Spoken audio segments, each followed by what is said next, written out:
Magandang umaga po sa ating lahat. Narito ang ating weather update para sa araw ng Huwebes, June 5, 2025.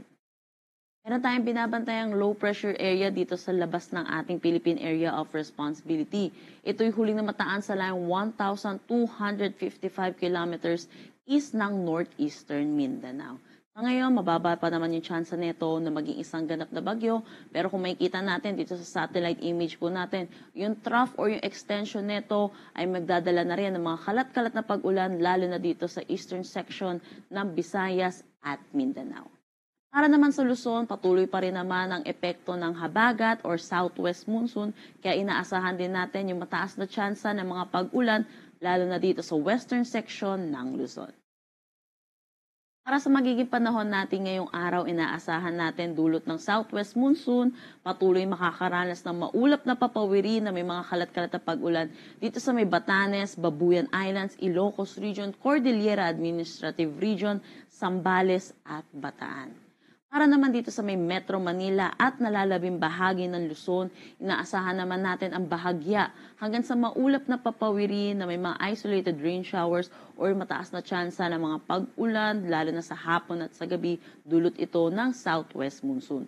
Asahan din po natin yung mga pag-ulan lalo na rin sa madaling araw at ito po yung tug-ulan po natin. Para sa ating temperatura dito sa Metro Manila, 26 to 33 degrees Celsius, Lawag 25 to 32 degrees Celsius. Tuguegarao 25 to 36 degrees Celsius, Baguio 17 to 22 degrees Celsius.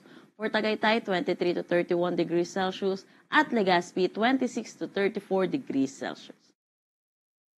Dulot pa rin na itong southwest monsoon or habagat, inaasahan din natin ang mataas na tsansa ng mga pag-ulan dito sa may Palawan at Basilan, Sulu at Tawi-Tawi.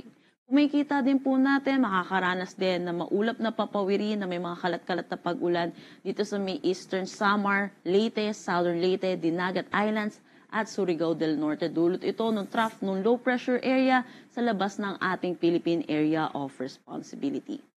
Para naman dito sa nalalabing bahagi ng Visayas at Mindanao, inaasahan naman natin makakaranas naman din sila ng maaliwalas na panahon, pero asahan din natin yung mataas na tsansa ng mga localized thunderstorm lalo na sa hapon at sa gabi.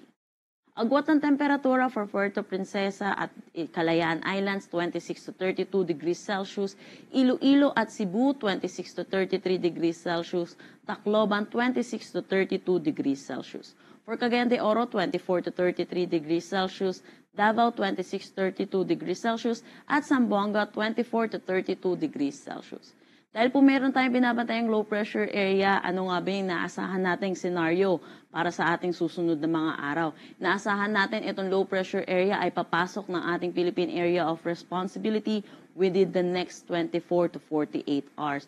At ito po, habang papalapit po ito sa ating kalupaan, inaasahan natin magkakaroon din po ito ng posibilidad ng paghila ng southwest monsoon, kaya inaasahan natin yung weekend natin makakaranas ng mga taas na tsansa ng mga pag-ulan dito sa may Palawan, Visayas, pati na rin dito sa western section ng Mindanao. At sa mga susunod na araw din, inaasahan natin habang binabaybay na itong low pressure area natin, ang karagatan, inaasahan din natin yung mataas na tsansa ng pag-ulan dito sa may Bicol region.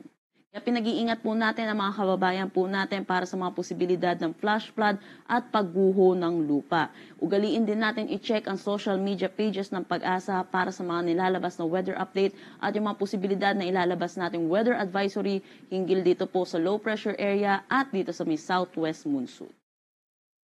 Wala naman tayong nakataas na anumang gale warning sa anumang seaboards ng ating bansa.